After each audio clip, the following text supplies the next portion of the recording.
11ਵੇਂ ਹਫ਼ਤੇ ਦੇ ਚੌਥੇ ਮੋਡਿਊਲ ਵਿੱਚ ਤੁਹਾਡਾ ਸਵਾਗਤ ਹੈ। ਇਸ ਹਫ਼ਤੇ ਅਸੀਂ ਇੰਟਰਫੀਅਰੈਂਸ ਦੇ ਫਿਨੋਮੀਨਾ ਨੂੰ ਦੇਖ ਰਹੇ ਹਾਂ ਅਤੇ ਅੱਜ ਦੇ ਲੈਕਚਰ ਵਿੱਚ ਅਸੀਂ ਯੰਗਸ ਡਬਲ ਸਲਿਟ ਐਕਸਪੈਰੀਮੈਂਟ ਨੂੰ ਦੇਖਾਂਗੇ, ਜੋ ਕਲਾਸਿਕ ਪਿਰਾਮਿਡਾਂ ਵਿੱਚੋਂ ਇੱਕ ਹੈ। ਅਤੇ ਮੈਨੂੰ ਪਹਿਲਾਂ ਤੁਹਾਨੂੰ ਇਸਦੇ ਅਤੇ ਜੋ ਵੀ ਅਸੀਂ ਪਹਿਲਾਂ ਪੜ੍ਹਿਆ ਸੀ, ਉਹਨਾਂ ਵਿੱਚ ਇੱਕ ਮਹੱਤਵਪੂਰਨ ਅੰਤਰ ਦੱਸਣਾ ਚਾਹੀਦਾ ਹੈ। ਉਹਨਾਂ ਸਾਰੇ ਮਾਮਲਿਆਂ ਵਿੱਚ ਜੋ ਅਸੀਂ ਪਹਿਲਾਂ ਦੇਖੇ ਸੀ, ਮਿਸ਼ੇਲਸਨ ਅਤੇ ਫੈਬਰੀ ਪੈਰੋਟ ਅਤੇ ਨਿਊਟਨਸ ਰਿੰਗਸ ਆਦਿ, ਉਹਨਾਂ ਸਾਰੀਆਂ ਸਥਿਤੀਆਂ ਉਹ ਇੰਟਰਫੀਅਰੈਂਸ ਦੀ ਇੱਕ ਕਲਾਸ ਹੈ ਜਿੱਥੇ ਤੁਸੀਂ ਐਂਪਲੀਟਿਊਡ ਨੂੰ ਡਿਵਾਈਡ ਕਰਦੇ ਹੋ ਅਤੇ ਐਂਪਲੀਟਿਊਡ ਦੀ ਡਿਵੀਜ਼ਨ ਦੁਆਰਾ ਇੰਟਰਫੀਅਰੈਂਸ ਫਿਨੋਮੀਨਾ ਜਾਂ ਇੰਟਰਫੀਅਰੈਂਸ ਦੀ ਖੋਜ ਕਰਦੇ ਹੋ। ਤੁਹਾਡੇ ਕੋਲ ਇੱਕ ਬੀਮ ਸੀ। ਤੁਹਾਡੇ ਕੋਲ ਕੀ ਸੀ? ਜਿਸ ਦੀ ਵਰਤੋਂ ਰਿਫਲੈਕਸ਼ਨ ਜਾਂ ਟਰਾਂਸਮਿਸ਼ਨ ਜਾਂ ਰਿਫਲੈਕਸ਼ਨ ਅਤੇ ਟਰਾਂਸਮਿਸ਼ਨ ਦੇ ਸੁਮੇਲ ਦੁਆਰਾ ਦੋ ਬੀਮ ਬਣਾਉਣ ਲਈ ਕੀਤੀ ਜਾਂਦੀ ਸੀ। ਦੂਜੇ ਪਾਸੇ ਅੱਜ ਅਸੀਂ ਜੋ ਦੇਖਣ ਜਾ ਰਹੇ ਹਾਂ, ਅਸੀਂ ਅਸਲ ਵਿੱਚ ਇੱਕ ਵੇਵ ਫਰੰਟ ਨੂੰ ਡਿਵਾਈਡ ਕਰਾਂਗੇ। ਉੱਥੇ ਇੱਕ ਇਨਕਮਿੰਗ ਵੇਵ ਫਰੰਟ ਹੋਵੇਗਾ ਅਤੇ ਵੇਵ ਫਰੰਟ ਦਾ ਮਾਰਗ ਜਿਸ ਨੂੰ ਤੁਸੀਂ ਇੱਕ ਸਕਰੀਨ ਵਿੱਚ ਪਾਓਗੇ ਹੋ ਸਕਦਾ ਹੈ ਕਿ ਉਸ ਸਕਰੀਨ ਦੇ ਕੁਝ ਸਲਿਟ ਹੋਣ। ਇਸ ਲਈ ਉਸੇ ਵੇਵ ਫਰੰਟ ਨੂੰ ਹੁਣ ਦੋ ਵਿੱਚ ਵੰਡਿਆ ਗਿਆ ਹੈ ਅਤੇ ਸਾਡੇ ਲਈ ਦੋ ਬੀਮ ਪੈਦਾ ਕਰਦਾ ਹੈ, ਜੋ ਸੰਭਾਵਤ ਤੌਰ ਤੇ ਇੰਟਰਫੀਅਰ ਕਰਨਗੇ। ਯੰਗਸ ਡਬਲ ਸਲਿਟ ਐਕਸਪੈਰੀਮੈਂਟ ਇਸ ਕਲਾਸ ਨਾਲ ਸੰਬੰਧਿਤ ਹੈ। ਅਸੀਂ ਜੋ ਦੇਖਿਆ ਹੈ, ਇਹ ਉਸ ਦਾ ਇੱਕ ਕੁਇਕ ਰਿਵਿਊ ਹੈ। ਐਂਪਲੀਟਿਊਡ ਦੁਆਰਾ ਡਿਵੀਜ਼ਨ ਰਾਹੀਂ ਨਿਊਟਨਸ ਰਿੰਗ ਉਸ ਦੀ ਵਧੀਆ ਉਦਾਹਰਣ ਹੈ। ਇਸ ਕੇਸ ਵਿੱਚ ਰਿਫਲੈਕਸ਼ਨ ਦੇ ਪ੍ਰੋਸੈਸ ਦੁਆਰਾ ਇੱਕ ਬੀਮ ਦੋ ਬੀਮ ਬਣ ਜਾਂਦੀ ਹੈ। ਇਸ ਕੇਸ ਵਿੱਚ ਰਿਫਲੈਕਸ਼ਨ ਇਸ ਪਲੇਨੋ ਕਾਨਵੈਕਸ ਲੈਂਸ ਦੀ ਹੇਠਲੀ ਸਤਹ ਅਤੇ ਗਲਾਸ ਪਲੇਟ P ਦੀ ਉੱਪਰਲੀ ਸਤਹ ਤੋਂ ਹੁੰਦੀ ਹੈ। ਅਤੇ ਫਿਰ ਬੇਸ਼ੱਕ ਇਹ ਡਿਸਟ੍ਰਕਟਿਵ ਜਾਂ ਕੰਸਟਰਕਟਿਵ ਇੰਟਰਫੀਅਰੈਂਸ ਲਈ ਆਮ ਕੰਡੀਸ਼ਨ ਨੂੰ ਪੂਰਾ ਕਰਦਾ ਹੈ। ਅਤੇ ਤੁਸੀਂ ਬੇਸ਼ੱਕ ਇਸ ਨੂੰ ਦੇਖ ਸਕਦੇ ਹੋ। ਇਹ ਬੇਸ਼ੱਕ ਉਹਨਾਂ ਦੇਖੇ ਗਏ ਇੰਟਰਫੀਅਰੈਂਸ ਪੈਟਰਨ ਵਿੱਚੋਂ ਇੱਕ ਹੈ। ਅਤੇ ਮਾਈਕਲਸਨ ਦੇ ਇੰਟਰਫੇਰੋਮੀਟਰ ਦੇ ਮਾਮਲੇ ਵਿੱਚ ਦੁਬਾਰਾ ਰਿਫਲੈਕਸ਼ਨ ਸ਼ਾਮਲ ਸੀ। ਦੋ ਸ਼ੀਸ਼ੇ M1 ਅਤੇ M2 ਹਨ। ਤੁਹਾਡੇ ਕੋਲ ਬੀਮ ਦਾ ਇੱਕ ਸੋਰਸ ਅਤੇ ਦੋ ਸ਼ੀਸ਼ੇ ਸਨ ਅਤੇ ਇਹਨਾਂ ਦੋ ਮਿਰਰ ਲਈ ਪਾਥ ਦੀ ਲੰਬਾਈ ਵੱਖੋ ਵੱਖਰੀ ਹੋ ਸਕਦੀ ਹੈ, ਜੋ ਮਾਰਗ ਅੰਤਰ ਪ੍ਰਦਾਨ ਕਰਦਾ ਹੈ। ਅਤੇ ਇਸ ਲਈ ਫੇਜ਼ ਡਿਫਰੈਂਸ ਅਤੇ ਦੁਬਾਰਾ ਡਿਟੈਕਟਰ ਤੇ ਸੈਟਿੰਗਾਂ ਦੇ ਆਧਾਰ ਤੇ ਤੁਸੀਂ ਕੰਸਟਰਕਟਿਵ ਜਾਂ ਡਿਸਟ੍ਰਕਟਿਵ ਇੰਟਰਫੀਅਰੈਂਸ ਦੇਖ ਸਕਦੇ ਹੋ। ਦੂਜੇ ਪਾਸੇ ਫੈਬਰੀ ਪੈਰੋਟ ਇੰਟਰਫੇਰੋਮੀਟਰ ਮਲਟੀਪਲ ਬੀਮ ਦੇ ਨਾਲ ਇੱਕ ਸੈਟਅਪ ਵਿੱਚ ਇੰਟਰਫੀਅਰੈਂਸ ਦਾ ਕੇਸ ਸੀ, ਕਿਉਂਕਿ ਤੁਹਾਡੇ ਕੋਲ ਸਿਰਫ ਦੋ ਪੈਦਾ ਕਰਨ ਦੀ ਬਜਾਏ ਇੱਕ ਇਨਕਮਿੰਗ ਬੀਮ ਸੀ, ਜੋ ਆਮ ਤੌਰ ਤੇ ਇੰਟਰਫੀਅਰ ਕਰਦੇ ਸਨ। ਹੁਣ ਤੁਹਾਡੇ ਕੋਲ ਬਹੁਤ ਸਾਰੇ ਸਨ ਜੋ ਇੰਟਰਫੀਅਰ ਕਰਦੇ ਹਨ। ਇਸ ਫੈਬਰੀ ਪੈਰੋਟ ਇੰਟਰਫੇਰੋਮੀਟਰ ਦੇ ਉੱਪਰਲੇ ਸਿਰੇ ਤੇ ਇਹ ਅੰਸ਼ਕ ਤੌਰ ਤੇ ਰਿਫਲੈਕਟ ਅਤੇ ਅੰਸ਼ਕ ਤੌਰ ਤੇ ਟਰਾਂਸਮਿਟ ਹੁੰਦਾ ਹੈ। ਇੱਥੇ ਇੱਕ ਟਰਾਂਸਮਿਟਡ ਕੰਪੋਨੈਂਟ ਹੈ ਜੋ ਅੰਤ ਵਿੱਚ ਡਿਟੈਕਟ ਹੁੰਦਾ ਹੈ, ਅਤੇ ਇੱਕ ਰਿਫਲੈਕਟਿਡ ਕੰਪੋਨੈਂਟ ਹੁੰਦਾ ਹੈ। ਰਿਫਲੈਕਟਿਡ ਕੰਪੋਨੈਂਟ ਬਾਅਦ ਵਿੱਚ ਅੰਸ਼ਕ ਤੌਰ ਤੇ ਟਰਾਂਸਮਿਟ ਹੋ ਜਾਂਦਾ ਹੈ ਅਤੇ ਇਸੇ ਤਰ੍ਹਾਂ ਚੱਲਦਾ ਰਹਿੰਦਾ ਹੈ। ਤੁਹਾਡੇ ਕੋਲ ਇਹਨਾਂ ਬੀਮ ਦੀ ਵੱਡੀ ਗਿਣਤੀ ਸੀ ਜੋ ਬਾਹਰ ਆਉਂਦੀਆਂ ਹਨ ਅਤੇ ਇਟਾਲੋਨ ਦੇ ਇਕਸਟਰਨਲ ਕਿਸੇ ਪੁਆਇੰਟ ਤੇ ਤੁਸੀਂ ਪੁੱਛ ਸਕਦੇ ਹੋ ਕਿ ਕੀ ਉਹ ਸਾਰੇ ਕੰਸਟਰਕਟਿਵ ਇੰਟਰਫੀਅਰੈਂਸ ਕਰਨਗੇ ਜਾਂ ਡਿਸਟ੍ਰਕਟਿਵ ਇੰਟਰਫੀਅਰੈਂਸ ਹੋਵੇਗੀ। ਇਹ ਸਭ ਕੁਝ ਬਾਹਰ ਆਉਣ ਵਾਲੀਆਂ ਕ੍ਰਮਵਾਰ ਬੀਮਾਂ ਦੇ ਵਿੱਚ ਫੇਜ਼ ਡਿਫਰੈਂਸ ਤੇ ਨਿਰਭਰ ਕਰਦਾ ਹੈ। ਅਤੇ ਇਹਨਾਂ ਦੀਆਂ ਕੰਡੀਸ਼ਨਾਂ ਤੇ ਨਿਰਭਰ ਕਰਦੇ ਹੋਏ ਤੁਸੀਂ ਦੁਬਾਰਾ ਕੰਮ ਕਰ ਸਕਦੇ ਹੋ ਜਦੋਂ ਤੁਸੀਂ ਇੱਕ ਕੰਸਟਰਕਟਿਵ ਅਤੇ ਡਿਸਟ੍ਰਕਟਿਵ ਇੰਟਰਫੀਅਰੈਂਸ ਵੇਖੋਗੇ। ਯਾਦ ਰੱਖਣ ਵਾਲੀ ਗੱਲ ਇਹ ਹੈ ਕਿ ਇਹ ਦੋ ਦੇ ਉਲਟ ਕਈ ਬੀਮਾਂ ਦੇ ਇਕੱਠੇ ਇੰਟਰਫੀਅਰ ਕਰਨ ਦਾ ਮਾਮਲਾ ਹੈ ਜੋ ਅਸੀਂ ਨਿਊਟਨ ਦੇ ਰਿੰਗਾਂ ਅਤੇ ਮਾਈਕਲਸਨ ਦੇ ਇੰਟਰਫੇਰੋਮੀਟਰ ਲਈ ਦੇਖਿਆ ਸੀ। ਇੱਥੇ ਮੇਰੇ ਕੋਲ ਦੋ ਸੋਰਸ S1 ਅਤੇ S2 ਹਨ। ਤੁਸੀਂ ਉਹਨਾਂ ਨੂੰ ਪੁਆਇੰਟ ਸੋਰਸ ਵਜੋਂ ਲੈ ਸਕਦੇ ਹੋ ਅਤੇ ਤੁਸੀਂ ਇਹ ਵੀ ਮੰਨ ਸਕਦੇ ਹੋ ਕਿ ਜੇਕਰ ਤੁਸੀਂ ਚਾਹੋ ਤਾਂ ਉਹ ਸਾਰੀਆਂ ਦਿਸ਼ਾਵਾਂ ਵਿੱਚ ਰੋਸ਼ਨੀ ਐਮਿਟ ਕਰਨ ਜਾ ਰਹੇ ਹਨ।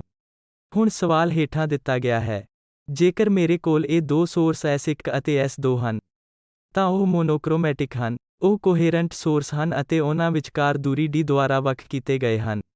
ਹੁਣ ਮੈਂ ਕੁਝ ਆਰਬਿਟਰੇਰੀ ਪੁਆਇੰਟ P ਲੈਂਦਾ ਹਾਂ ਜੋ ਇੱਥੇ ਦਿਖਾਇਆ ਗਿਆ ਹੈ। ਮੈਂ P ਤੇ ਕੀ ਦੇਖਾਂਗਾ? ਇਹ ਸਵਾਲ ਹੈ। ਇਹ ਪੁਆਇੰਟ P ਸੋਰਸ S1 ਤੋਂ x1 ਦੀ ਦੂਰੀ ਤੇ ਸਥਿਤ ਹੈ ਅਤੇ ਇਹ S2 ਤੋਂ x2 ਦੀ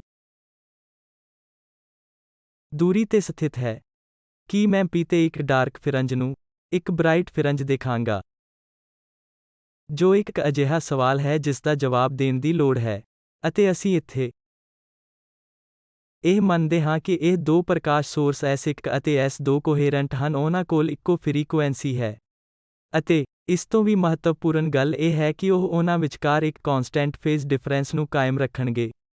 ਅਤੇ ਇੱਕ ਹੋਰ ਧਾਰਨਾ, ਜੋ ਮੈਨੂੰ ਵਿਸ਼ਲੇਸ਼ਣ ਨੂੰ ਆਸਾਨ ਬਣਾਉਣ ਲਈ ਲੈਣ ਦੀ ਲੋੜ ਹੈ, ਉਹ ਇਹ ਹੈ ਕਿ ਇਹ ਦੂਰੀਆਂ x1 ਅਤੇ x2 ਜੋ ਮੈਂ ਇੱਥੇ ਪਰਿਭਾਸ਼ਿਤ ਕੀਤੀਆਂ ਹਨ, ਜਾਂ ਇਸ ਅਰਥ ਵਿੱਚ ਕਾਫੀ ਵੱਡੀਆਂ ਹਨ ਕਿ ਪੁਆਇੰਟ P ਇਹਨਾਂ ਦੋ ਸੋਰਸ S1 ਅਤੇ S2 ਤੋਂ ਕਾਫੀ ਦੂਰ ਹੈ।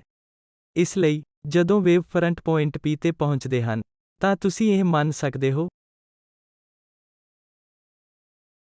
ਕਿ ਇਹ ਲਗਭਗ ਪਲੇਨ ਵੇਵਸ ਹਨ। ਉਸ ਸਥਿਤੀ ਵਿੱਚ ਮੈਂ ਇਹਨਾਂ ਵੇਵਜ਼ ਵਿੱਚੋਂ ਹਰੇਕ ਦੇ ਡਿਸਪਲੇਸਮੈਂਟ ਲਈ ਐਕਸਪ੍ਰੈਸ਼ਨ ਲਿਖ ਸਕਦਾ ਹਾਂ। ਇਸ ਲਈ y ਇੱਕ ਵੇਵ ਦਾ ਡਿਸਪਲੇਸਮੈਂਟ ਹੈ ਜੋ ਸੋਰਸ S1 ਤੋਂ ਪੁਆਇੰਟ P ਤੱਕ ਪਹੁੰਚ ਰਿਹਾ ਹੈ ਅਤੇ y2 ਵੇਵ ਫਰੰਟ ਦਾ ਡਿਸਪਲੇਸਮੈਂਟ ਹੈ ਜੋ ਪੁਆਇੰਟ x2 ਤੱਕ ਪਹੁੰਚ ਰਿਹਾ ਹੈ, ਅਤੇ ਇਹ ਸੋਰਸ S2 ਤੋਂ ਆਉਂਦਾ ਹੈ। ਮੇਰੇ ਕੋਲ ਇਹ ਦੋ ਐਕਸਪ੍ਰੈਸ਼ਨ ਹਨ, ਅਤੇ ਕੈਪੀਟਲ A ਬੇਸ਼ੱਕ ਐਂਪਲੀਟਿਊਡ ਹੈ। ਅਤੇ ਦੁਬਾਰਾ ਸਿੰਪਲਿਸਿਟੀ ਲਈ ਮੈਂ ਐਂਪਲੀਟਿਊਡ ਨੂੰ ਉਹੀ ਲਿਆ ਹੈ, ਆਮ ਤੌਰ ਤੇ ਇਸ ਦੀ ਲੋੜ ਨਹੀਂ ਹੁੰਦੀ। ਪਰ ਜੇਕਰ ਮੈਂ ਅਜਿਹਾ ਕਰਦਾ ਹਾਂ, ਤਾਂ ਮਿਕਸ ਐਨਾਲਿਸਿਸ ਆਸਾਨ ਹੋ ਜਾਂਦਾ ਹੈ, ਅਤੇ ਇੱਥੇ ਫੇਜ਼ ਡਿਫਰੈਂਸ ਦੀ ਗਣਨਾ ਕਰਨਾ ਸਰਲ ਹੈ, ਕਿਉਂਕਿ ਅਸੀਂ ਜੋ ਇਕੁਏਸ਼ਨ ਲਿਖਿਆ ਹੈ, ਉਹ ਪਹਿਲਾਂ ਹੀ ਇੱਕ ਰੂਪ ਵਿੱਚ ਹੈ, ਜਿੱਥੇ ਅਸੀਂ ਉਹਨਾਂ ਵਿੱਚੋਂ ਹਰ ਇੱਕ ਦੇ ਫੇਜ਼ਸ ਨੂੰ ਲੈ ਸਕਦੇ ਹਾਂ। ਫੇਜ਼ ਡਿਫਰੈਂਸ ਸਿਰਫ ਪਹਿਲੇ ਦਾ ਫੇਜ਼ ਹੈ, ਜੋ ਕਿ ਇਹ -k x1 ਹੈ, ਅਤੇ ਦੂਜੇ ਦਾ ਫੇਜ਼ -k x2 ਹੈ। ਮੈਨੂੰ ਸਿਰਫ ਦੋਵਾਂ ਵਿਚਕਾਰ ਅੰਤਰ ਲੈਣ ਦੀ ਲੋੜ ਹੈ। Phase difference -k x1 -k x2 ਹੈ, ਜੋ ਕਿ ਮੈਨੂੰ k x2 x1 ਦਿੰਦਾ ਹੈ। ਅਤੇ ਯਾਦ ਰੱਖੋ ਕਿ k ਵੇਵ ਨੰਬਰ ਹੈ, ਅਤੇ ਅਸੀਂ ਇਹ ਮੰਨ ਲਿਆ ਹੈ ਕਿ ਦੋਵਾਂ ਸੋਰਸ ਦੀ ਬਿਲਕੁਲ ਇੱਕੋ ਫ੍ਰੀਕੁਐਂਸੀ ਅਤੇ ਇੱਕੋ ਵੇਵਲੈਂਥ ਲੈਂਬਡਾ ਹੈ। ਇਸ ਲਈ ਕਿ 2 ਪਾਈ ਬਾਈ ਲੈਂਬਡਾ ਦੇ ਬਰਾਬਰ ਹੋਵੇਗਾ। ਮੈਂ ਇਸ ਨੂੰ ਇੱਥੇ ਵੀ ਸਬਸਟੀਟਿਊਟ ਕਰ ਦਿੱਤਾ ਹੈ। ਫੇਜ਼ ਡਿਫਰੈਂਸ 2 ਪਾਈ ਬਾਈ ਲੈਂਬਡਾ ਇਨਟੂ x2 x1 ਹੈ। ਹੁਣ ਮੈਨੂੰ ਇਹ ਦੇਖਣ ਦੀ ਲੋੜ ਹੈ ਕਿ ਪੁਆਇੰਟ P ਤੱਕ ਪਹੁੰਚਣ ਵਾਲੀਆਂ ਇਹਨਾਂ ਦੋਵੇਂ ਵੇਵਸ ਦਾ ਨੈਟ ਇਫੈਕਟ ਹੈ। ਬਸ ਦੋਹਾਂ ਨੂੰ ਐਡ ਕਰੋ। ਇਹ ਇੱਕ ਕਿਸਮ ਦੀ ਪ੍ਰੋਬਲਮ ਹੈ, ਜੋ ਅਸੀਂ ਕਈ ਵਾਰ ਕੀਤੀ ਸੀ, ਜਦੋਂ ਅਸੀਂ ਸਿੰਪਲ ਹਾਰਮੋਨਿਕ ਓਸੀਲੇਸ਼ਨਾਂ ਦੇ ਕੰਬੀਨੇਸ਼ਨਾਂ ਨੂੰ ਦੇਖਿਆ ਸੀ। ਇਹ ਲਗਭਗ ਇੱਕ ਸਮਾਨ ਕਿਸਮ ਦਾ ਅਭਿਆਸ ਹੈ। ਮੇਰੇ ਕੋਲ ਇਹ y1 ਅਤੇ y2 ਹੈ। ਹੁਣ ਮੈਨੂੰ ਨਤੀਜਾ ਲੱਭਣ ਦੀ ਲੋੜ ਹੈ, ਜੋ ਕਿ ਸਿਰਫ y1 ਪਲੱਸ y2 ਹੈ, ਅਤੇ ਬਸ ਦੋਵੇਂ ਵੇਵ ਨੂੰ ਜੋੜੋ। ਹੁਣ ਮੈਂ ਜੋ ਕਰਨ ਜਾ ਰਿਹਾ ਹਾਂ ਉਹ ਹੈ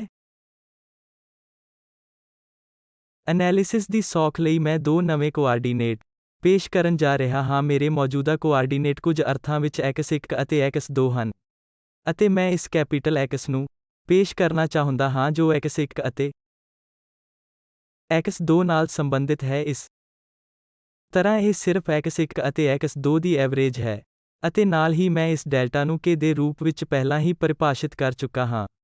ਇਸ ਲਈ, ਇਹ ਇੱਕ ਹੋਰ ਰਿਲੇਸ਼ਨ ਹੈ ਜੋ ਮੇਰੇ ਕੋਲ ਇੱਥੇ ਹੈ, ਜਿਸ ਦਾ ਮਤਲਬ ਹੈ ਕਿ ਮੇਰੇ ਕੋਲ ਦੋ ਸੰਬੰਧ ਹਨ, ਜੋ ਕਿਸੇ ਨਵੇਂ ਵੇਰੀਏਬਲ ਕੈਪੀਟਲ X ਅਤੇ ਡੈਲਟਾ ਦੇ ਰੂਪ ਵਿੱਚ x1 ਅਤੇ x2 ਨੂੰ ਜੋੜਦੇ ਹਨ। ਹੁਣ ਮੈਂ k x1 ਅਤੇ k x2 ਲਈ ਸਬਸਟੀਟਿਊਟ ਕਰਦਾ ਹਾਂ। ਮੈਂ ਇਹ ਪਹਿਲਾਂ ਹੀ ਕਰ ਚੁੱਕਾ ਹਾਂ। ਤੁਸੀਂ ਦੇਖ ਸਕਦੇ ਹੋ ਕਿ ਇੱਥੇ k x1 ਨੂੰ x ਅਤੇ ਡੈਲਟਾ ਦੇ ਰੂਪ ਵਿੱਚ ਬਦਲ ਦਿੱਤਾ ਗਿਆ ਹੈ, ਅਤੇ ਇਸੇ ਤਰ੍ਹਾਂ k x2 ਨੂੰ ਵੀ ਸਬਸਟੀਟਿਊਟ ਕਰ ਦਿੱਤਾ ਗਿਆ ਹੈ।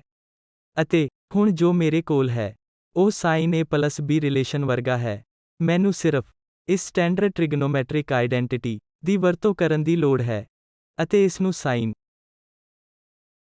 ਅਤੇ ਕੋਸਾਈਨ ਦੇ ਪ੍ਰੋਡਕਟ ਦੇ ਰੂਪ ਵਿੱਚ ਲਿਖਣਾ ਹੈ। ਇਹ ਪਤਾ ਚੱਲਦਾ ਹੈ ਕਿ ਇਸ ਸਥਿਤੀ ਵਿੱਚ, ਜੇਕਰ ਤੁਸੀਂ ਇਸ ਫਾਰਮੂਲੇ ਨੂੰ ਅਪਲਾਈ ਕਰਦੇ ਹੋ, ਤਾਂ ਇਹ omega t minus k capital X plus delta by 2 ਹੈ, ਅਤੇ B ਇਹ quantity omega t minus k capital X minus delta by 2 ਹੈ।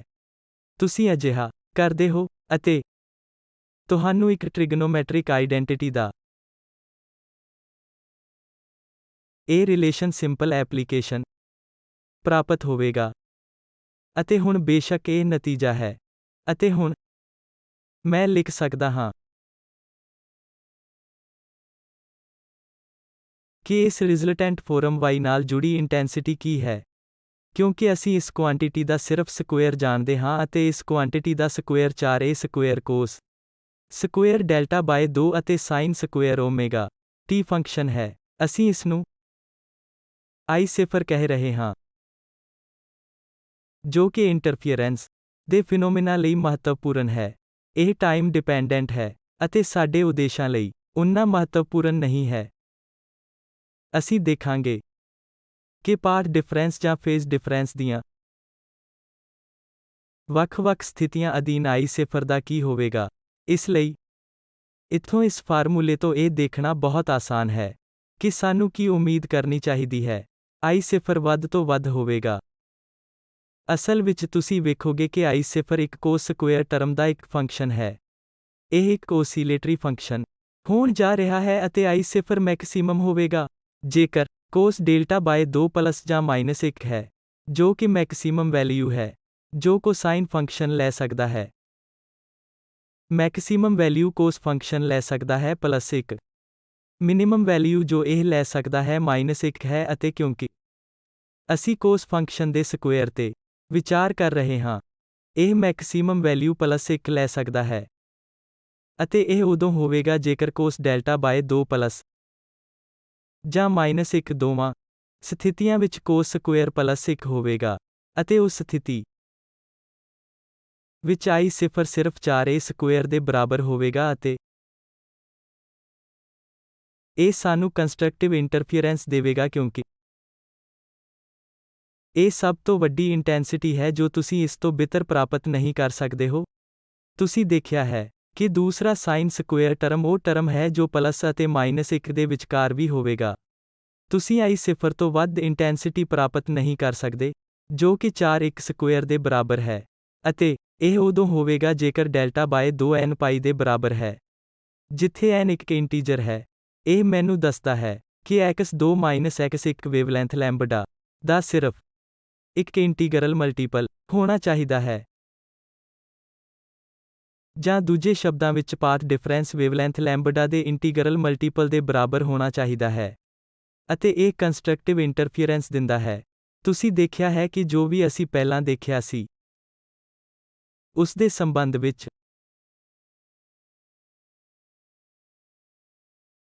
ਇਸ ਕੇਸ ਵਿੱਚ ਕੋਈ ਵਾਧੂ ਫੇਜ਼ ਫੈਕਟਰ ਨਹੀਂ ਹਨ, ਜੋ ਸਾਨੂੰ ਰਿਫਲੈਕਸ਼ਨ ਅਤੇ ਇਸ ਤਰ੍ਹਾਂ ਦੇ ਕਾਰਨ ਵਿਚਾਰਨ ਦੀ ਲੋੜ ਹੈ। ਫੇਜ਼ ਵਿੱਚ ਕੋਈ ਵਾਧੂ ਯੋਗਦਾਨ ਨਹੀਂ ਹਨ। ਸਿੱਧੇ ਤੌਰ ਤੇ ਜੇਕਰ ਫੇਜ਼ ਡਿਫਰੈਂਸ ਕਿਸੇ ਵੇਵਲੈਂਥ ਦੇ ਇੰਟੀਗਰਲ ਮਲਟੀਪਲ ਦੇ ਬਰਾਬਰ ਹੈ ਤਾਂ ਤੁਹਾਨੂੰ ਕੰਸਟਰਕਟਿਵ ਇੰਟਰਫੀਅਰੈਂਸ ਮਿਲੇਗਾ।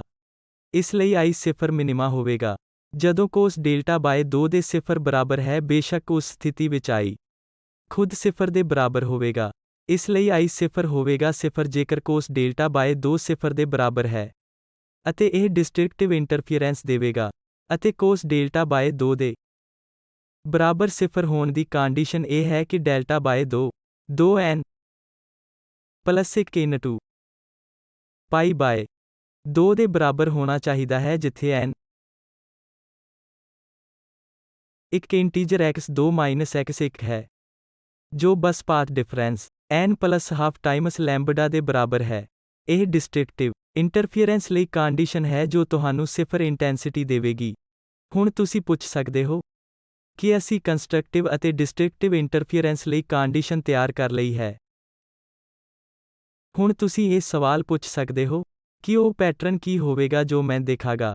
ਸਾਡੇ ਕੋਲ S1 ਅਤੇ S2 ਹਨ, ਜੋ ਕਿ ਪ੍ਰਕਾਸ਼ ਦੇ ਮੋਨੋਕ੍ਰੋਮੈਟਿਕ ਕੋਹੈਰੈਂਟ ਸੋਰਸ ਦੇ ਸੋਰਸ ਹਨ।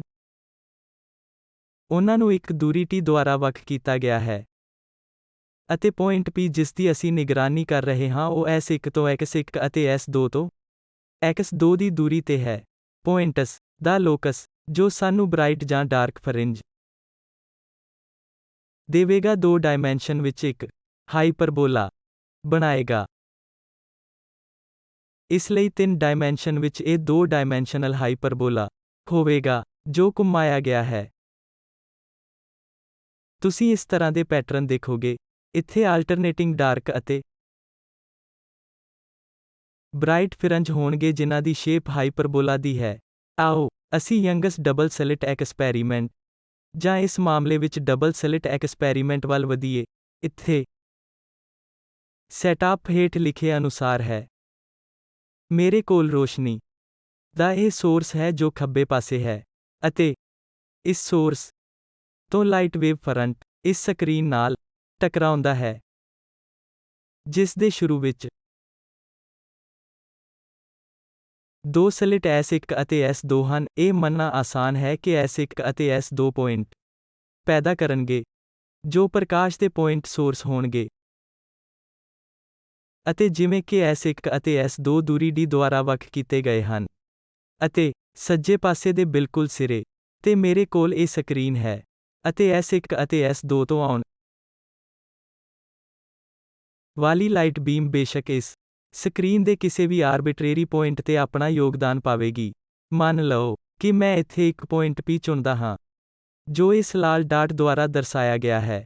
ਸਵਾਲ ਇਹ ਹੈ ਕਿ ਮੈਂ ਉੱਥੇ ਕੀ ਦੇਖਾਂਗਾ ਕਿ ਇਹ ਇੱਕ ਬ੍ਰਾਈਟ ਫਰਿੰਜ ਵਾਲਾ ਡਾਰਕ ਫਰਿੰਜ ਹੋਵੇਗਾ, ਜੋ ਡਬਲ ਸਲਿਟ ਅਤੇ ਸਕਰੀਨ ਦੇ ਵਿਚਕਾਰ ਦੂਰੀ ਦੇ ਅੰਤ ਵਿੱਚ ਕੈਪੀਟਲ L ਹੈ, ਅਤੇ ਬੇਸ਼ੱਕ S1 ਅਤੇ S2 ਦੂਰੀ d ਦੁਆਰਾ ਵੱਖ ਕੀਤੇ ਗਏ ਹਨ, ਅਤੇ ਇਸ ਪੁਆਇੰਟ ਤੋਂ ਜਿਸ ਨੂੰ ਮੈਂ P0 ਤੋਂ ਪੁਆਇੰਟ P ਤੱਕ ਦੀ ਦੂਰੀ Z ਕਹਿੰਦਾ ਹਾਂ। P0 ਉਹ ਪੁਆਇੰਟ ਹੈ ਜੋ S1 ਅਤੇ S2 ਦੇ ਵਿਚਕਾਰ ਦੇ ਮਿਡ ਪੁਆਇੰਟ ਲਈ ਸਟੀਕ ਤੌਰ ਤੇ ਪਰਪੈਂਡੀਕਿਊਲਰ ਹੈ, ਅਤੇ ਉਸ ਰੇਖਾ ਦੇ ਸੰਬੰਧ ਵਿੱਚ ਜੋ ਉੱਥੇ ਖਿੱਚੀ ਗਈ ਹੈ, ਜੋ ਕਿ ਕਿਰਨ ਉੱਥੋਂ ਨਿਕਲਦੀ ਹੈ। ਇੱਕ ਕਾਲਪਨਿਕ ਕਿਰਨ ਬੇਸ਼ੱਕ ਉੱਥੋਂ ਕੋਈ ਕਿਰਨ ਨਹੀਂ ਹੋਵੇਗੀ, ਪਰ ਜੇਕਰ ਮੈਂ ਉੱਥੋਂ P ਪੁਆਇੰਟ ਤੱਕ ਇੱਕ ਰੇਖਾ ਖਿੱਚਦਾ ਹਾਂ, ਤਾਂ ਇਹ ਇੱਕ ਕੋਣ ਥੀਟਾ ਬਣਾਏਗੀ। ਇਹ ਦੂਰੀ ਕੈਪੀਟਲ L P0 ਅਤੇ P ਵਿਚਕਾਰ ਇਸ ਦੂਰੀ Z ਨਾਲੋਂ ਬਹੁਤ ਵੱਡੀ ਹੈ, ਅਤੇ ਕੈਪੀਟਲ L ਵੀ ਦੋ ਸਲਿਟਾਂ ਵਿਚਕਾਰ ਇਸ ਦੂਰੀ d ਨਾਲੋਂ ਬਹੁਤ ਵੱਡੀ ਹੈ, ਅਤੇ ਮੈਂ ਇਹ ਵੀ ਚਾਹੁੰਦਾ ਹਾਂ ਕਿ ਪ੍ਰਕਾਸ਼ ਦੀ ਵੇਵਲੈਂਥ ਸਲਿਟਸ ਵਿਚਕਾਰ ਦੂਰੀ ਨਾਲੋਂ ਬਹੁਤ ਛੋਟੀ ਹੋਵੇ। ਇਹ ਧਾਰਨਾਵਾਂ ਮੇਰੇ ਲਈ ਗਾਰੰਟੀ ਦੇਣਗੀਆਂ ਕਿ ਦੋ ਕਿਰਨਾਂ ਜੋ S1 ਅਤੇ S2 ਤੋਂ ਸ਼ੁਰੂ ਹੋ ਰਹੀਆਂ ਹਨ ਅਤੇ ਪੁਆਇੰਟ P ਤੱਕ ਪਹੁੰਚਦੀਆਂ ਹਨ, ਜਦੋਂ ਉਹ ਸ਼ੁਰੂ ਹੁੰਦੀਆਂ ਹਨ ਤਾਂ ਉਹ ਲਗਭਗ ਪੈਰਲਲ ਹੁੰਦੀਆਂ ਹਨ, ਅਤੇ ਕਿਉਂਕਿ ਉਹ ਲਗਭਗ ਪੈਰਲਲ ਹਨ, ਅਸੀਂ ਪਾਥ ਡਿਫਰੈਂਸ ਨੂੰ ਲਗਭਗ d sin ਥੀਟਾ ਵਜੋਂ ਲਿਖ ਸਕਦੇ ਹਾਂ। ਤੁਸੀਂ ਦੇਖ ਸਕਦੇ ਹੋ ਕਿ ਪਾਥ ਡਿਫਰੈਂਸ ਜੋ ਮੈਂ ਇੱਥੇ ਬਣਾਇਆ ਹੈ ਉਹ d sin ਥੀਟਾ ਹੈ। ਇਸ ਲਈ ਇਹ ਉਹਨਾਂ ਦੋ ਬੀਮਾਨ ਵਿਚਕਾਰ ਪਾਥ ਡਿਫਰੈਂਸ ਹੈ ਜੋ S1 ਅਤੇ S2 ਤੋਂ P ਤੱਕ ਪਹੁੰਚਦੇ ਹਨ। ਤੁਸੀਂ ਇਸ ਟਰਾਇੰਗਲ ਨੂੰ P0, P ਅਤੇ ਮਿਡ ਪੁਆਇੰਟ ਦੇ ਵਿਚਕਾਰ ਲੈਂਦੇ ਹੋ। ਇਸ ਤੋਂ ਤੁਸੀਂ sin ਥੀਟਾ ਨੂੰ Z ਬਾਈ ਕੈਪੀਟਲ L ਲਿਖ ਸਕਦੇ ਹੋ। ਇੱਕ ਵਾਰ ਜਦੋਂ ਅਸੀਂ ਫੇਜ਼ ਡਿਫਰੈਂਸ ਨੂੰ ਲਿਖਣ ਲਈ ਸਿੱਧੇ ਪਾਥ ਡਿਫਰੈਂਸ ਨੂੰ ਜਾਣਦੇ ਹਾਂ, ਤਾਂ ਬਸ x2 x1 ਨੂੰ d ਟਾਈਮਸ Z ਬਾਈ L ਸਬਸਟੀਟਿਊਟ ਕਰਦੇ ਹਾਂ, ਅਤੇ ਮੇਰੇ ਕੋਲ ਇਹ ਫੇਜ਼ ਡਿਫਰੈਂਸ ਹੈ। ਅਤੇ ਹਰ ਵਾਰ ਦੀ ਤਰ੍ਹਾਂ ਸਾਡੀ intensity 4a square times cos square delta by 2 ਹੈ। ਸਾਨੂੰ ਇੱਥੇ ਸਿਰਫ 2 ਦੁਆਰਾ ਡੈਲਟਾ ਨੂੰ ਸਬਸਟੀਟਿਊਟ ਕਰਨ ਦੀ ਲੋੜ ਹੈ, ਅਤੇ ਇਹ ਦੇਖਣ ਦੀ ਲੋੜ ਹੈ ਕਿ ਕੀ ਅਸੀਂ ਇੱਕ ਬ੍ਰਾਈਟ ਫਰਿੰਜ ਪ੍ਰਾਪਤ ਕਰਨ ਜਾ ਰਹੇ ਹਾਂ ਜਾਂ ਇੱਕ ਡਾਰਕ ਫਰਿੰਜ। ਜੇਕਰ cos ਡੈਲਟਾ ਬਾਏ 2 ਇੱਕ ਜਾਂ ਸਹੀ ਕਿਹਾ ਜਾਵੇ ਤਾਂ ਪਲੱਸ ਜਾਂ ਮਾਈਨਸ 1 ਹੈ, ਤਾਂ ਫਰਿੰਜ ਬੇਸ਼ੱਕ ਬ੍ਰਾਈਟ ਹੋਵੇਗਾ। ਉਸ ਸਥਿਤੀ ਵਿੱਚ ਇੰਟੈਂਸਿਟੀ 4 ਸਕੁਏਅਰ ਹੋਵੇਗੀ, ਜਿਵੇਂ ਕਿ ਅਸੀਂ ਪਿਛਲੀ ਵਾਰ ਦੇਖਿਆ ਸੀ। ਅਤੇ ਫਿਰ ਕੰਡੀਸ਼ਨ ਇਹ ਹੈ ਕਿ ਅਜਿਹਾ ਹੋਵੇਗਾ ਜੇਕਰ ਇਹ ਡੈਲਟਾ ਬਾਏ 2 ਵੇਵਲੈਂਥ ਦੇ ਇੰਟੀਗਰਲ ਮਲਟੀਪਲ ਦੇ ਬਰਾਬਰ ਹੈ, ਜੋ ਇਸ ਕੰਡੀਸ਼ਨ ਦੁਆਰਾ ਦਿੱਤੀ ਗਈ ਹੈ, ਅਤੇ ਜੋ ਕਿ dZ ਬਾਏ L n ਲੈਂਬਡਾ ਦੇ ਬਰਾਬਰ ਹੈ, ਜਿੱਥੇ n 0 ਪਲੱਸ ਜਾਂ ਮਾਈਨਸ 1 ਪਲੱਸ ਜਾਂ ਮਾਈਨਸ 2 ਅਤੇ ਹੋਰ ਹੈ। ਇੱਥੇ ਮੇਰੀ ਸਥਿਤੀ dZ ਬਾਏ L ਹੈ 0 ਪਲੱਸ ਜਾਂ ਮਾਈਨਸ 1 ਅਤੇ ਇਸ ਤਰ੍ਹਾਂ ਦੇ ਹੋਰ ਹਨ। ਇਸ ਲਈ ਜਿਸ ਦਾ ਮਤਲਬ ਹੈ ਕਿ ਇਹ ਕੰਸਟਰਕਟਿਵ ਇੰਟਰਫੀਅਰੈਂਸ ਦੀ ਕੰਡੀਸ਼ਨ ਹੈ। ਇਸ ਦੀ ਵਰਤੋਂ ਕਰਦੇ ਹੋਏ ਮੈਂ ਇਸ ਰਿਲੇਸ਼ਨ ਨੂੰ ਲਿਖ ਸਕਦਾ ਹਾਂ। ਇਹ ਮੈਨੂੰ ਦੱਸਦਾ ਹੈ ਕਿ Zn ਜਿੱਥੇ n nਵਾਂ ਆਰਡਰ ਫਿਰੰਜ ਹੋਵੇਗਾ। ਤੁਹਾਨੂੰ Zn ਦੇ ਬਰਾਬਰ n ਗੁਣਾ ਲੈਂਬਡਾ ਕੈਪੀਟਲ L ਡਿਵਾਈਡੇਡ ਬਾਈ d ਮਿਲੇਗਾ। d ਦੋ ਸੋਰਸ S1 ਅਤੇ S2 ਵਿਚਕਾਰ ਦੂਰੀ ਹੈ। ਹੁਣ ਤੁਸੀਂ ਮਿਨੀਮਾ ਜਾਂ ਡਿਸਟ੍ਰਿਕਟਿਵ ਇੰਟਰਫੀਅਰੈਂਸ ਲਈ ਇੱਕ ਸਮਾਨ ਅਭਿਆਸ ਕਰ ਸਕਦੇ ਹੋ। ਕੰਡੀਸ਼ਨ ਹੈ dz ਬਾਈ L ਬਰਾਬਰ ਪਲਸ ਜਾਂ minus n plus half times lambda. ਇੱਥੋਂ ਮੈਂ ਡਿਸਟ੍ਰਿਕਟਿਵ ਇੰਟਰਫੀਅਰੈਂਸ ਲਈ ਸਥਿਤੀ ਨੂੰ ਐਕਸਟ੍ਰੈਕਟ ਕਰ ਸਕਦਾ ਹਾਂ, ਜਾਂ ਇੱਕ ਮਿਨੀਮਾ ਜਾਂ ਇੱਕ dark ਫਿਰੰਜ dz by L plus ਜਾਂ ਮਾਈਨਸ ਲੈਂਬਡਾ ਬਾਏ 2 ਪਲਸ ਜਾਂ ਮਾਈਨਸ 3 ਲੈਂਬਡਾ ਬਾਏ 2 ਆਦਿ ਦੇ ਬਰਾਬਰ ਹੋਣਾ ਚਾਹੀਦਾ ਹੈ। ਅਤੇ ਬੇਸ਼ੱਕ ਇਹ ਡਿਸਟ੍ਰਿਕਟਿਵ ਇੰਟਰਫੀਅਰੈਂਸ ਦਾ ਮਾਮਲਾ ਹੈ, ਅਤੇ ਜਿਵੇਂ ਕਿ ਅਸੀਂ ਪਹਿਲਾਂ ਕੀਤਾ ਸੀ, ਤੁਸੀਂ ਹੁਣ ਇੱਕ ਐਕਸਪ੍ਰੈਸ਼ਨ ਲਿਖ ਸਕਦੇ ਹੋ, ਜਿੱਥੇ ਮੈਂ ਇੱਕ ਡਾਰਕ ਫਿਰੰਜ ਨੂੰ ਦੇਖ ਸਕਦਾ ਹਾਂ। ਇਸ ਲਈ Zn ਇਸ ਤੋਂ ਸ਼ੁਰੂ ਕਰਦੇ ਹੋਏ, ਤੁਸੀਂ ਇਹ ਲਿਖ ਸਕਦੇ ਹੋ, Zn ਨੂੰ n ਪਲਸ ਹਾਫ ਲੈਂਬਡਾ L ਡਿਵਾਈਡੇਡ ਬਾਈ d ਤੇ ਦੇਖਿਆ ਜਾਵੇਗਾ n ਸਾਰੇ ਇੰਟੀਜਰ ਹਨ। ਤੁਸੀਂ ਡਾਰਕ ਅਤੇ ਬ੍ਰਾਈਟ ਫਰਿੰਜ ਦੀ ਇੱਕ ਸੀਰੀਜ਼ ਦੇਖਣ ਜਾ ਰਹੇ ਹੋ, ਦੋ ਬ੍ਰਾਈਟ ਪੁਆਇੰਟਾਂ, ਦੋ ਨਾਲ ਲੱਗਦੇ ਬ੍ਰਾਈਟ ਪੁਆਇੰਟਾਂ, ਅਤੇ ਜਾਂ ਦੋ ਨਾਲ ਲੱਗਦੇ ਡਾਰਕ ਪੁਆਇੰਟਾਂ ਵਿਚਕਾਰ ਦੂਰੀ ਕਿੰਨੀ ਹੈ। ਇਸ ਲਈ ਇਹ ਸਿਰਫ Zn ਪਲਸ 1 ਮਾਈਨਸ Zn ਦੁਆਰਾ ਦਿੱਤਾ ਗਿਆ ਹੈ। ਬਸ ਉਹਨਾਂ ਐਕਸਪ੍ਰੈਸ਼ਨ ਨੂੰ ਲਿਖੋ ਜੋ ਅਸੀਂ ਹੁਣੇ ਡਰਾਈਵ ਕੀਤੇ ਹਨ, ਅਤੇ ਤੁਸੀਂ ਵੇਖੋਗੇ ਕਿ ਇਹ ਡਿਫਰੈਂਸ ਲੈਂਬਡਾ ਇਨਟੂ L ਡਿਵਾਈਡੇਡ ਬਾਈ d ਦੇ ਬਰਾਬਰ ਹੈ। ਜਿਵੇਂ ਕਿ ਤੁਸੀਂ ਦੇਖ ਸਕਦੇ ਹੋ ਕਿ ਫਿਰੰਜ ਦੇ ਵਿਚਕਾਰ ਸਪੇਸਿੰਗ ਇੱਕ ਕੋਨਸਟੈਂਟ ਹੈ, ਕਿਉਂਕਿ ਤਿੰਨ ਕਾਰਕ ਜੋ ਨਿਰਧਾਰਤ ਕਰਦੇ ਹਨ, ਸਾਰੇ ਕੋਨਸਟੈਂਟ ਹਨ। ਇਹ ਲੈਂਬਡਾ ਦੀ ਗਣਨਾ ਕਰਨ ਦਾ ਇੱਕ ਤਰੀਕਾ ਵੀ ਪੇਸ਼ ਕਰਦਾ ਹੈ, ਬਸ਼ਰਤੇ ਮੈਂ ਹੋਰ ਚੀਜ਼ਾਂ ਨੂੰ ਜਾਣਦਾ ਹਾਂ। ਮੈਂ ਜਾਣਦਾ ਹਾਂ ਕਿ ਕੈਪੀਟਲ L ਕੀ ਹੈ, ਕਿਉਂਕਿ ਇੱਕ ਐਕਸਪੈਰੀਮੈਂਟ ਵਿੱਚ ਜੇਕਰ ਤੁਸੀਂ ਇਹ ਕਰ ਰਹੇ ਹੋ, ਤਾਂ ਤੁਸੀਂ ਰੇਡੀਏਸ਼ਨ ਦੇ ਸੋਰਸ ਅਤੇ ਸਕਰੀਨ ਦੇ ਵਿਚਕਾਰ ਦੂਰੀ ਨਿਰਧਾਰਤ ਕਰਦੇ ਹੋ। ਤੁਸੀਂ ਜਾਣਦੇ ਹੋ ਕਿ ਕੈਪੀਟਲ L ਕੀ ਹੈ। ਤੁਸੀਂ d ਦੀ ਵੈਲਿਊ ਜਾਣਦੇ ਹੋ, ਕਿਉਂਕਿ ਇਹ ਦੁਬਾਰਾ ਸਾਡੇ ਨਿਯੰਤਰਣ ਵਿੱਚ ਹੈ। ਇੱਕ ਵਾਰ ਜਦੋਂ ਮੈਨੂੰ ਇਹ ਸਭ ਪਤਾ ਲੱਗ ਜਾਂਦਾ ਹੈ, ਤਾਂ ਮੈਂ ਪ੍ਰਯੋਗਾਤਮਕ ਤੌਰ ਤੇ ਫਿਰੰਜ ਵਿਡਥ ਨੂੰ ਵੀ ਮਾਪ ਸਕਦਾ ਹਾਂ। ਜੇਕਰ ਮੈਂ ਇਸ ਅੰਤਰ ਨੂੰ ਪ੍ਰਯੋਗਾਤਮਕ ਤੌਰ ਤੇ ਮਾਪ ਸਕਦਾ ਹਾਂ ਤਾਂ ਕੇਵਲ ਅਗਿਆਤ ਸੰਖਿਆ ਲੈਂਬਡਾ ਹੈ, ਜਿਵੇਂ ਕਿ ਅਸੀਂ ਫੈਬਰੀ ਪੈਰੋਟ ਜਾਂ ਮਿਸ਼ੇਲਸਨ ਇੰਟਰਫੇਰੋਮੀਟਰ ਨਾਲ ਦੇਖਿਆ। ਯੰਗਸ ਡਬਲ ਸਲਿਟ ਐਕਸਪੈਰੀਮੈਂਟ ਦੀ ਵਰਤੋਂ ਪ੍ਰਕਾਸ਼ ਦੇ ਅਗਿਆਤ ਸੋਰਸ ਦੀ ਵੇਵਲੈਂਥ ਨੂੰ ਨਿਰਧਾਰਤ ਕਰਨ ਲਈ ਵੀ ਕੀਤੀ ਜਾ ਸਕਦੀ ਹੈ।